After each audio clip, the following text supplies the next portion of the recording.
Good morning बच्चों। Partner institute के YouTube में आप लोग का स्वागत है। आज हम लोग ट्रांसफार्मर चैप्टर में ऑटो ट्रांसफार्मर के बारे में पढ़ेंगे। ऑटो ट्रांसफार्मर में कितना वाइंडिंग होता है, किस प्रकार कार्य करता है, इसको कहाँ यूज करते हैं,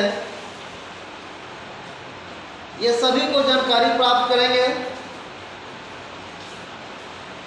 तो ऑटो ट्रांसफार्मर का वाइंडिंग किया हुआ है। ऑटो ट्रांसफार्मर में एसी सप्लाई दी है, ठीक है, और ऑटो ट्रांसफार्मर की वाइंडिंग है। अब इसमें हम लोग देखेंगे कि इस वाइंडिंग को हम लोग प्राइमरी वाइंडिंग लिखे हैं। तो पिछले क्लास में हमने बताया था कि प्राइमरी वाइंडिंग किसे कहते हैं। वैसा वाइंडिंग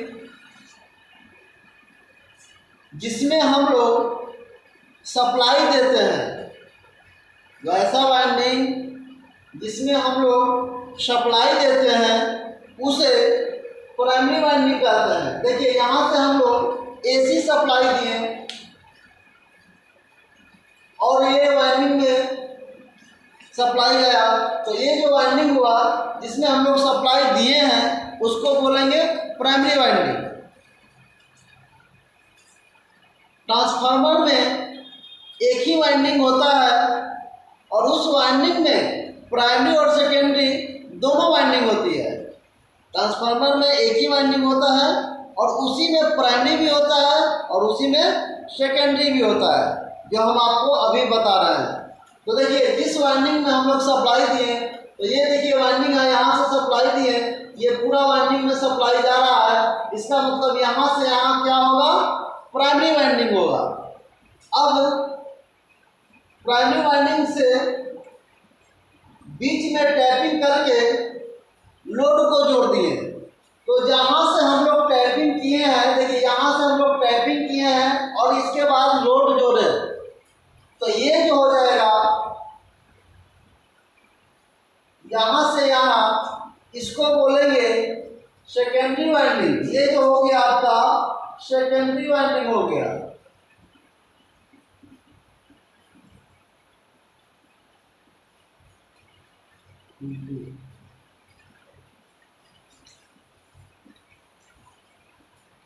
यहाँ से यहाँ जो हो गया आपका सेकेंडरी वाइंडिंग, ठीक है।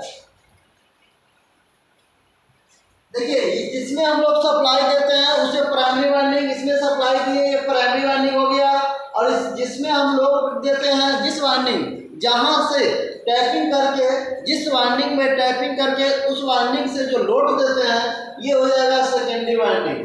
देखिए यहाँ से यहाँ, इसको यहाँ से यहाँ बोलेंगे सेकेंडरी वाइंडिंग और यहाँ से पूरी वाइंडिंग को बोलेंगे प्राइमरी वाइंडिंग, ठीक है। तो ऑटो ट्रांसफार्मर में एक ही वाइंडिंग होता है, उसी में सेकेंडरी वाइंडिंग भी होती है और उसी में प्राइमरी वाइंडिंग भी होती है। जिस वाइंडिंग में हम लोग सप्लाई देते हैं उसे प्राइमरी वाइंडिंग कहते हैं, और जिस वाइंडिंग से हम लोग लोड लेते हैं, लोड देते हैं या सप्लाई जो इलेक्ट्रिक पावर लेता है उसको जोड़ देते हैं, उसको बोलते हैं सेकेंडरी वाइंडिंग, ठीक है।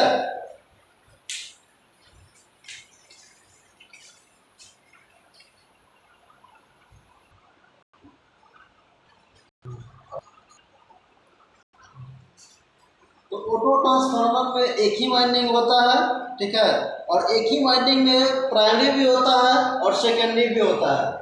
जिस वाइंडिंग में हम लोग सप्लाई देते हैं वो प्राइमरी वाइंडिंग होगा, और जिस वाइंडिंग से हम लोग लोड लेते हैं या लोड को देते हैं उसको हम लोग सेकेंडरी वाइंडिंग बोलते हैं। तो ऑटो ट्रांसफार्मर में देखिए ये जो है पूरा वाइंडिंग जो है जिसमें हम लोग सप्लाई दे रहे हैं, ये पूरा जो हो गया यहाँ से यहाँ तक, ये सब क्या है, प्राइमरी वाइंडिंग है, ठीक है। और यहाँ से जब हम लोड लिए, इस वायरिंग से टैपिंग करके लोड लिए, तो ये जो हो गया यहाँ से यहाँ तक सेकेंडरी वाइंडिंग हो गया। अब इसका हम लोग देखेंगे कि इसमें क्या क्या मतलब इसका क्या यूज है और इसमें वाइंडिंग में क्या क्या होती है। तो ऑटो ट्रांसफार्मर एक सिंगल वाइंडिंग ट्रांसफार्मर है। कोई भी पूछेगा तो उसको बताना है कि ऑटो ट्रांसफार्मर में कितना वाइंडिंग होता है, तो आप बोलिएगा एक वाइंडिंग होता है, ठीक है। जिसमें वाइंडिंग का कुछ हिस्सा प्राइमरी और सेकेंडरी कॉमन होती है। क्या है कि इसमें जो है ये वाइंडिंग है, तो ये पूरा प्राइमरी हो गया और सेकेंडरी वाइंडिंग जो है इसी में कॉमन होता है। देखिए यहाँ से पूरा प्राइमरी वाइंडिंग और देखिए यहाँ से सेकेंडरी है, तो प्राइमरी में ही कॉमन है सेकेंडरी वाइंडिंग। तो ये पूरा यहाँ से यहाँ प्राइमरी हो गया और प्राइमरी में ही कॉमन है कौन सा वाइंडिंग, सेकेंडरी वाइंडिंग, ठीक है। तो यही है जिसमें वाइंडिंग का कुछ हिस्सा प्राइमरी और सेकेंडरी में कॉमन होता है। और इसमें टू वाइंडिंग ट्रांसफार्मर में वाइंडिंग में केवल चुंबकीय रूप से जुड़ी होती है। टू वाइंडिंग ट्रांसफार्मर कहने का अर्थ है, जो पिछले क्लास में आपको पढ़ाया था कि ट्रांसफार्मर में दो वाइंडिंग होता है, ठीक है। ऑटो ट्रांसफार्मर छोड़कर जो हम लोग ट्रांसफार्मर पहले पढ़ चुके हैं, तो उसमें कितना वाइंडिंग था, दो वाइंडिंग था, ठीक है। तो उसमें दो वाइंडिंग था, तो उसमें इस तरह से जुड़ा होता था। देखिए इस तरह का दो पोर्ट लेते थे, मतलब पोर्ट ले लिए और इसमें क्या था, वाइंडिंग किया हुआ था, ठीक है, इस तरह से। फिर यहाँ पर वाइंडिंग किया हुआ था और इस तरह से। तो देखिए यहाँ पर क्या था, इसमें दो वाइंडिंग था, लेकिन इसमें क्या है, ऑटो ट्रांसफार्मर में एक ही वाइंडिंग है। इसमें क्या था कि ये दोनों वाइंडिंग जो है चुंबकीय रूप से जुड़ा हुआ रहता है, ठीक है। इसमें जो है टू वाइंडिंग ट्रांसफार्मर में जो वाइंडिंग जुड़ता है वो चुंबकीय रूप से जुड़ता है। किसके द्वारा जुड़ता है, फ्लक्स रूप में। देखिए ये जो फ्लक्स निकला, ये फ्लक्स के रूप से ये जुड़ता है वाइंडिंग, ठीक है। इसमें जो है दो वाइंडिंग किसके रूप में जुड़ा होता है, चुंबकीय रूप में। चुंबकीय रूप मतलब फ्लक्स के द्वारा जुड़ता है। लेकिन ऑटो ट्रांसफार्मर में जो है ये देखिए डायरेक्टली जुड़ा हुआ है। चुंबकीय रूप से तो जुड़ेगा ही जुड़ेगा, लेकिन भौतिक रूप से भी जुड़ा हुआ है। देखिए वाइंडिंग जो है इसका भौतिक रूप से भी जुड़ा हुआ है और चुंबकीय रूप से भी जुड़ा हुआ है। मतलब ये दोनों रूप से जुड़ा होता है, भौतिक रूप से भी जुड़ा होता है और मैग्नेटिकली जो होता है चुंबकीय रूप से भी जुड़ा होता है। जबकि ऑटो ट्रांसफार्मर में वाइंडिंग चुंबकीय रूप से और भौतिक रूप से जुड़ी होती है। मतलब इसमें जो है ऑटो ट्रांसफार्मर में वाइंडिंग जो जुड़ी होती है दोनों रूप से जुड़ा होता है, ठीक है। मैग्नेटिकली जुड़ा होता है और फिजिकली भी जुड़ा होता है। लेकिन टू वाइंडिंग वाला जो है उसमें जो है केवल मैग्नेटिकली रूप से जुड़ा होता है, चुंबकीय रूप से जुड़ा होता है। टू वाइंडिंग ट्रांसफार्मर में पावर केवल इंडक्शन के द्वारा, टू वाइंडिंग ट्रांसफार्मर जिसमें दो वाइंडिंग ट्रांसफार्मर दो वाइंडिंग होता है, उसमें जो पावर ट्रांसफार्मर होता है, पावर जो ट्रांसफर होता है उसको क्या है, वो जो होता है आपका इंडक्शन के रूप में होता है। टू वाइंडिंग ट्रांसफार्मर जो है उसमें जो पावर का ट्रांसफर होता है वो किसके द्वारा होता है, इंडक्शन के रूप में होता है, ठीक है। इंडक्शन के रूप में होता है। जैसे यहाँ पर हम दिए तो सप्लाई दे दिए यहाँ से, तो यहाँ से सप्लाई देने के बाद मैग्नेट बनेगा और मैग्नेट के द्वारा ये जो है फ्लक्स इस वाइंडिंग में आएगा और यहाँ पर जब वाइंडिंग आएगा इस वाइंडिंग में तो फ्लक्स क्या होगा, चेंज होगा और चेंज होगा तो इसमें क्या होगा, ईएमएफ पैदा होगा, वोल्टेज पैदा होगा, ठीक है। तो ये जो हुआ ये किस विधि द्वारा हुआ, इंडक्शन के द्वारा हुआ। मतलब इसमें हम लोग सप्लाई किए, इसमें हम लोग वोल्ट दिए और दूसरे वाइंडिंग में भी वोल्ट पैदा हो रहा है, जुड़ा हुआ नहीं है, लेकिन चुंबकीय रूप से क्या हुआ, फ्लक्स चेंज हुआ और चेंज होने के कारण इसमें ईएमएफ पैदा हुआ, वोल्टेज पैदा हुआ। तो ये किसके द्वारा हुआ, ये हुआ आपका इंडक्शन, प्रेरण के द्वारा हुआ। किसमें, टू वाइंडिंग ट्रांसफार्मर में, ठीक है। और ऑटो ट्रांसफार्मर को देखा जाए, जबकि ऑटो ट्रांसफार्मर में इंडक्शन रूप में तो होता ही है, इंडक्शन रूप में भी पावर ट्रांसफर होता है और कंडक्शन चालकता के रूप में भी पावर का ट्रांसफर होता है। अब देखिए यहाँ से इंडक्शन के रूप में जैसे मैग्नेट तो बन ही रहा है, इसमें भी मैग्नेट बनेगा, तो मैग्नेट के द्वारा तो पावर का ट्रांसफर होगा ही होगा, और उसके बाद कंडक्शन के द्वारा भी होगा। ऑटो ट्रांसफार्मर में कंडक्शन के द्वारा भी होगा, ठीक है, और उसके बाद इंडक्शन के द्वारा भी होगा। तो कोई क्वेश्चन पूछ सकता है कि ऑटो ट्रांसफार्मर में जो पावर का ट्रांसफर होता है किस किस विधि द्वारा होता है, तो आप बता सकते हैं इंडक्शन के द्वारा और कंडक्शन के द्वारा, दोनों द्वारा पावर का ट्रांसफर होता है। जबकि दो वाइंडिंग ट्रांसफर में उसमें ऐसा नहीं होता, उसमें केवल इंडक्शन के द्वारा पावर का ट्रांसफर होता है। यहाँ तक कोई प्रॉब्लम?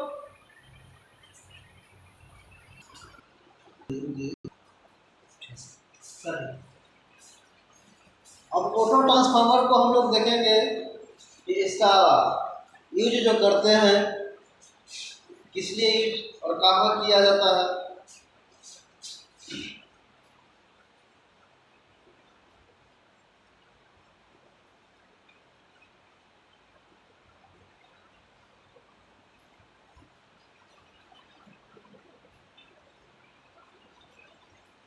वाइंडिंग हो गया ऑटो ट्रांसफार्मर को,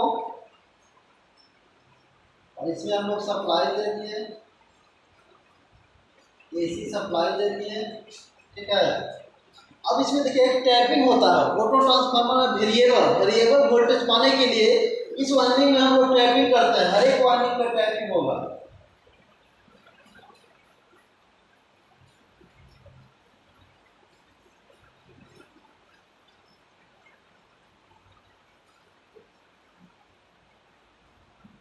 हर एक टर्न, वाइंडिंग के हर एक टर्न पर हम लोग क्या करेंगे, टैपिंग करेंगे, ठीक है। ये हम लोग टैपिंग कर दिए।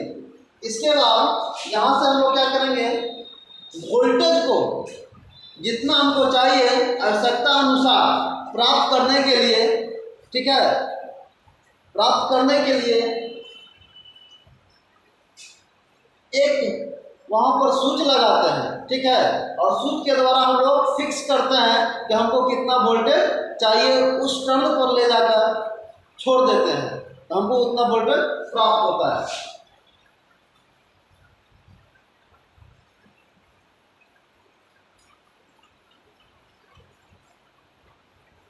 यहाँ से हम लोग क्या करेंगे, मान के चलिए कि ये वाइंडिंग जो है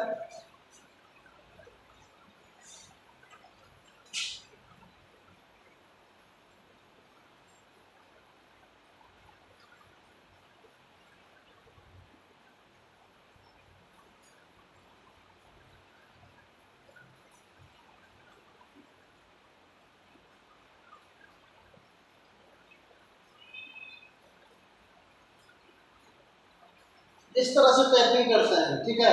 ये जो है यहाँ पर है, ठीक है, और इसको घुमाने के बाद जैसे ये जो है, ये जितना भी टैपिंग किया हुआ है, टैपिंग जो है किया हुआ है, इसमें हम लोग देखेंगे कि हमको कितना सप्लाई चाहिए, कितना वोल्टेज चाहिए। सब टैपिंग पर वोल्टेज जो है अलग अलग मिलेगा।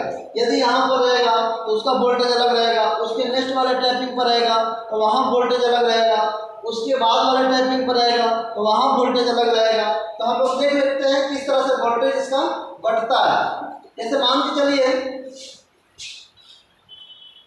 ये यहाँ पर है टर्न, ये यहाँ आया और ये जो है यहाँ से टच किया, ठीक है, तो यहाँ पर जो वोल्टेज हमको मिलेगा, देखिए अब यहाँ से ये पूरा वाइंडिंग क्या है, प्राइमरी है, और जहाँ से टैपिंग किया गया है ये, अब यहाँ से ये भाग जो आ जाएगा किसमें आ जाएगा, सेकेंडरी वाइंडिंग में हो जाएगा, और ये जो है पूरा प्राइमरी वाइंडिंग है। तो यहाँ से ये भाग जो है, ये वाइंडिंग यहाँ पर मेरा टर्मिनल फिक्स हो गया, तो ये देखिए यहाँ से हम लोग का वोल्टेज जो मिलेगा, ये पूरा यहाँ से यहाँ वाइंडिंग सेकेंडरी वाइंडिंग हुआ, और इधर जो है पूरा वाइंडिंग हो गया प्राइमरी वाइंडिंग हो गया। तो यहाँ पर टर्न ज़्यादा है, तो टर्न ज़्यादा है तो प्राइमरी में जितना टर्न ज़्यादा रहेगा उतना ही वोल्टेज ज़्यादा मिलता है। तो मान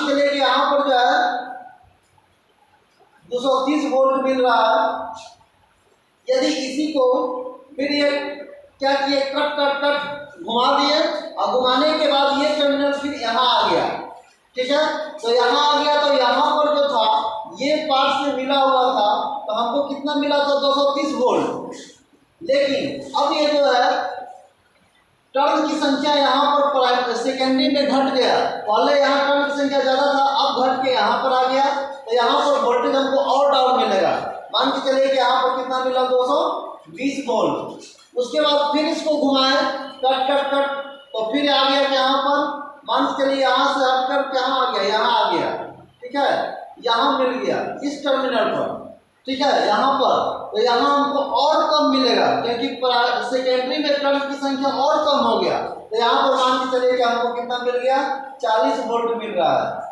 ठीक है, तो ऑटो ट्रांसफार्मर में वेरिएबल वोल्टेज प्राप्त करने के लिए हम लोग लैब में ऑटो ट्रांसफार्मर का यूज करते हैं। ठीक है, जितना हमको वोल्टेज चाहिए उसको घुमाकर उतना वोल्टेज हम लोग प्राप्त करते हैं। तो इस ऑटो ट्रांसफार्मर में टैपिंग किया हुआ है और इसको लैब में यूज करते हैं, और आवश्यकता अनुसार जितना हमको वोल्टेज चाहिए इसके द्वारा फिक्स करके उतना वोल्टेज हम लोग प्राप्त करते हैं। तो इसको कहाँ यूज करेंगे, लैब में यूज करते हैं। ठीक है, वेरिएबल वोल्टेज पाने के लिए हम लोग लैब में यूज करते हैं। और ऑटो ट्रांसफार्मर को और कहाँ यूज करते हैं, इंडक्शन मोटर को चलाने के लिए। ठीक है, इंडक्शन मोटर को स्टार्टिंग करने के लिए हम लोग ऑटो ट्रांसफार्मर का यूज करते हैं। इंडक्शन मोटर को स्टार्टिंग करने के लिए किसका यूज करते हैं, तो ऑटो ट्रांसफार्मर का यूज करते हैं। अब ऑटो ट्रांसफार्मर में भी स्टेप अप ट्रांसफार्मर होता है, स्टेप डाउन ट्रांसफार्मर होता है। तो उसको हम लोग देख लेते हैं कि किस तरह का होता है।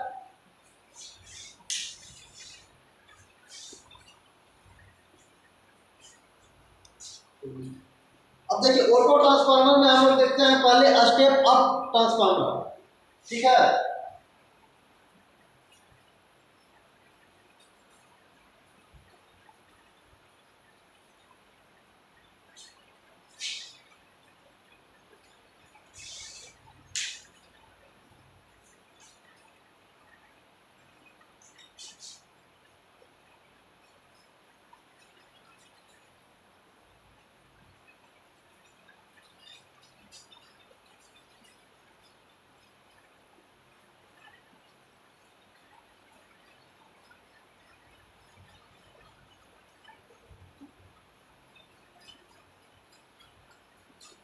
यहाँ से हम लोग सप्लाई दिए। ठीक है, जिसमें सप्लाई देते हैं वो प्राइमरी वाइंडिंग होता है। इसका मतलब यहाँ तक सप्लाई जा रहा है, तो यहाँ से यहाँ कौन सा वाइंडिंग हो जाएगा, प्राइमरी वाइंडिंग। ठीक है, PW लिख दिए हैं शॉर्टकट में, प्राइमरी वाइंडिंग। अब देखिए यहाँ पर ये जो है जिस वाइंडिंग में हम लोग लोड लगाते हैं उसको बोलते हैं सेकेंडरी वाइंडिंग। तो देखिए यहाँ तक ये क्या है, सेकेंडरी वाइंडिंग है। तो यहाँ पर क्या हो जाएगा, SW मतलब सेकेंडरी वाइंडिंग। ठीक है, तो यहाँ पर हम लोग देख रहे हैं कि प्राइमरी वाइंडिंग में टर्न की संख्या कम है और सेकेंडरी वाइंडिंग में जो टर्न की संख्या ज़्यादा है। इसलिए मान के चलिए कि इसमें हम 230 वोल्ट देते हैं, 230 वोल्ट सप्लाई में दिए, तो हमको यहाँ लोड को ज़्यादा मिलेगा क्योंकि प्राइमरी में टर्न की संख्या कम है, सेकेंडरी में ज़्यादा है। तो जिसमें टर्न की संख्या ज़्यादा होता है वहाँ पर वोल्टेज हमको ज़्यादा प्राप्त होगा। तो सेकेंडरी में टर्न की संख्या ज़्यादा है, इसलिए यहाँ पर हमको मान के चलिए 440 वोल्ट प्राप्त हुआ। तो दिए 230 वोल्ट, प्राप्त हुआ 440 वोल्ट। इसका मतलब कौन सा ट्रांसफार्मर हो गया, ये हो गया स्टेप अप।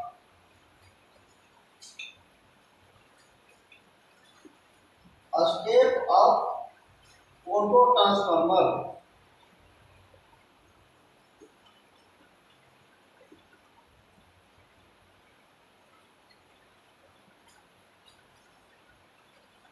ठीक है, इसमें हमको क्या हुआ, कम वोल्टेज दिए और ज़्यादा सप्लाई में ज़्यादा वोल्टेज हमको प्राप्त हुआ लोड में, इसलिए इसका नाम हो गया स्टेप अप ऑटो ट्रांसफार्मर। क्योंकि यहाँ पर प्राइमरी में वाइंडिंग की संख्या, टर्न की संख्या कम है और यहाँ पर सेकेंडरी में टर्न की संख्या ज़्यादा है। तो जिधर ज़्यादा रहेगा उधर वोल्टेज हमको ज़्यादा मिलेगा। तो यहाँ पर 230 वोल्ट सप्लाई में दिए, प्राप्त हुआ 440 वोल्ट। ये ऑटो ट्रांसफार्मर में कौन सा ट्रांसफार्मर है, स्टेप अप ट्रांसफार्मर। अब इसी तरह से देखेंगे कि स्टेप डाउन ट्रांसफार्मर क्या होता है। स्टेप डाउन,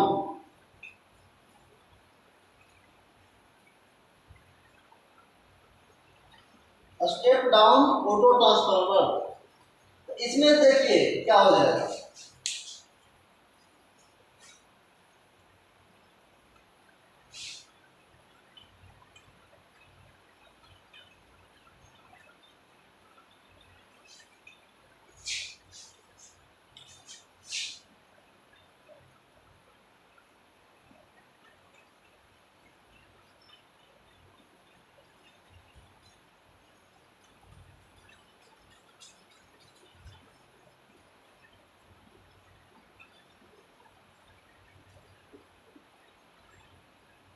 यहाँ से हम लोग सप्लाई दिए, तो जिसमें सप्लाई दिए वो प्राइमरी वाइंडिंग, यहाँ से ये प्राइमरी हो गया ईटा प्रूफ। इसके बाद यहाँ से हम लोग लोड को दिए, यहाँ से लोड दे दिए, ये क्या हो जाएगा, यहाँ से यहाँ तक सेकेंडरी वाइंडिंग। अब बताइए कि इसमें हम लोग मान के चलिए कि 440 वोल्ट सप्लाई में दिए प्राइमरी को, तो सेकेंडरी में टर्न की संख्या कम है, प्राइमरी में वाइंडिंग में टर्न की संख्या ज़्यादा है। देखिए प्राइमरी यहाँ से यहाँ तक है और सेकेंडरी यहीं से यहाँ तक है। इसका मतलब टर्न की संख्या कम है तो वोल्टेज हमको क्या मिलेगा, कम मिलेगा। ठीक है, तो इसलिए यहाँ पर मान के चलिए 220 वोल्ट प्राप्त हुआ।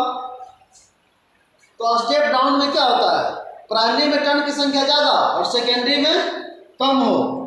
ठीक है, और स्टेप अप में क्या होता है, प्राइमरी में टर्न की संख्या कम और सेकेंडरी में टर्नों की संख्या ज़्यादा।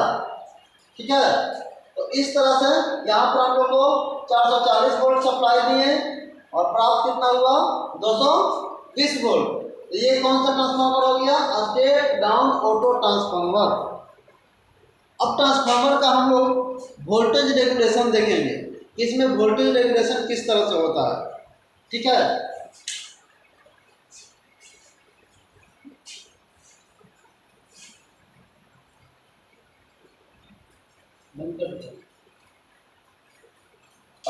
अब हम लोग देखेंगे ट्रांसफार्मर में वोल्टेज रेगुलेशन। वोल्टेज रेगुलेशन को परसेंटेज में भी निकालते हैं।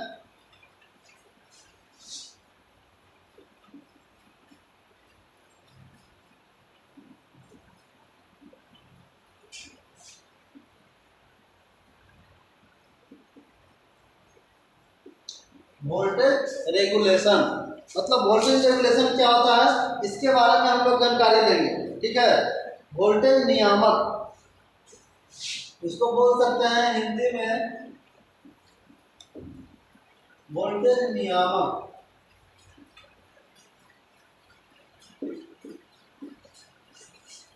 ठीक है, वोल्टेज नियामक मतलब वोल्टेज रेगुलेशन। इसमें क्या होगा, जैसे एक ट्रांसफार्मर है,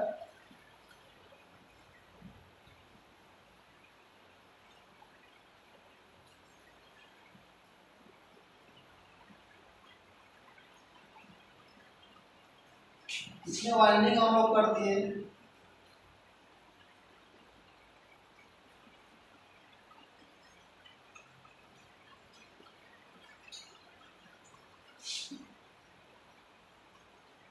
सप्लाई दे दिए,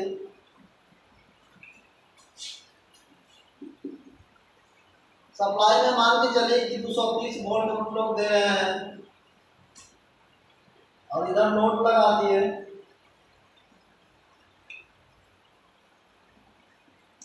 लोड को हमको मान के चलिए कि इसमें कितना मिल रहा है, 220 वोल्ट मिल रहा है। ठीक है, तो यहां से हम लोग देखेंगे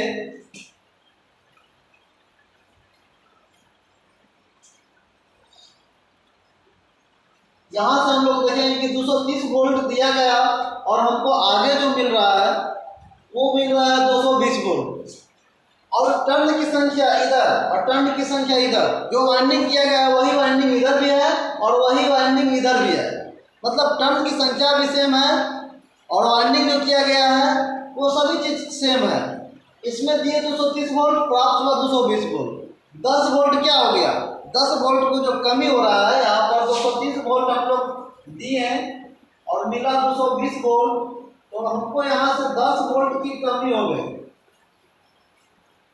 तो 10 वोल्ट की जो कमी हुआ, ये क्या हो गया, ये जो है जो इसमें रेजिस्टेंस है, जैसे में कोड लगा हुआ है सिलिकॉन स्टील का, तो कुछ खपत कर लिया, कुछ वाइंडिंग भी खपत कर लिया, तो 10 वोल्ट क्या हो गया, लॉस में चला गया। मतलब ये जो 10 वोल्ट हुआ, ये अब इसी में विलुप्त हो गया, खत्म हो गया। तो इसी को हम लोग वोल्टेज रेगुलेशन कहते हैं। जो 10 वोल्ट में आया वही वोल्टेज रेगुलेशन है। इसको हम लोग बोलते हैं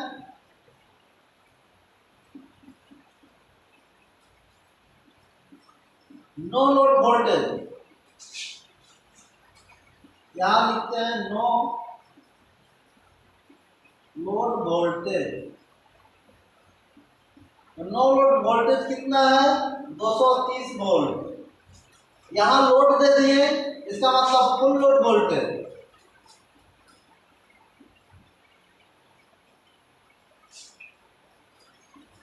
फुल लोड वोल्टेज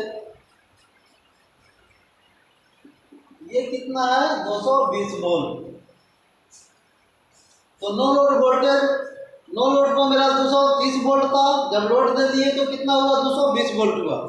इसको शॉर्टकट में लिख सकते हैं NL और इसको लिख सकते हैं FL।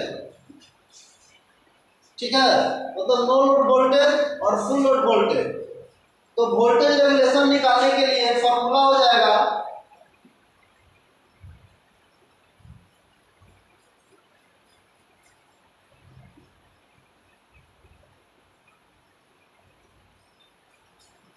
वोल्टेज रेगुलेशन निकालने के लिए जो फॉर्मूला होगा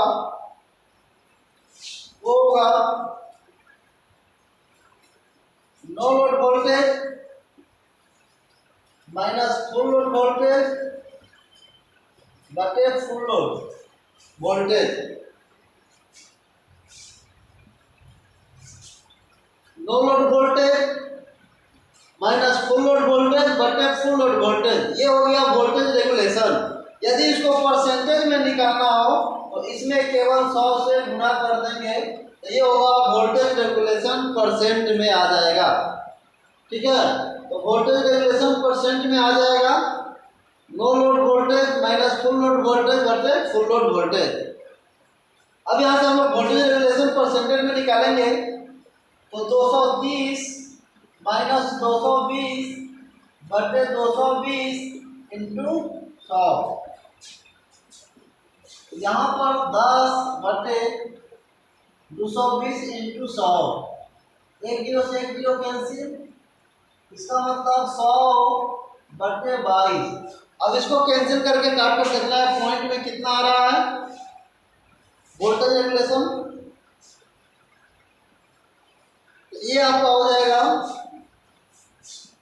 डिवाइड करके देख लीजिएगा, जो भी आएगा वही वोल्टेज रेगुलेशन होगा, जितना भी है पॉइंट में। 22 का 88 मतलब 4 पॉइंट कुछ आएगा, 4 पॉइंट समथिंग कुछ आएगा।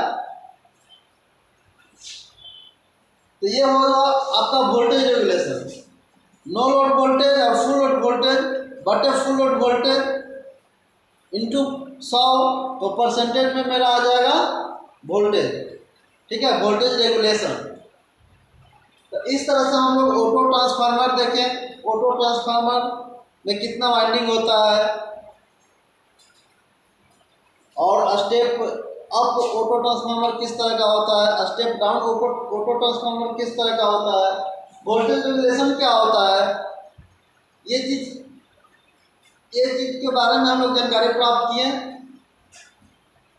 और वीडियो अच्छा लगा हो तो इसको लाइक और शेयर करें। खत्म कर दें। हाँ, खत्म।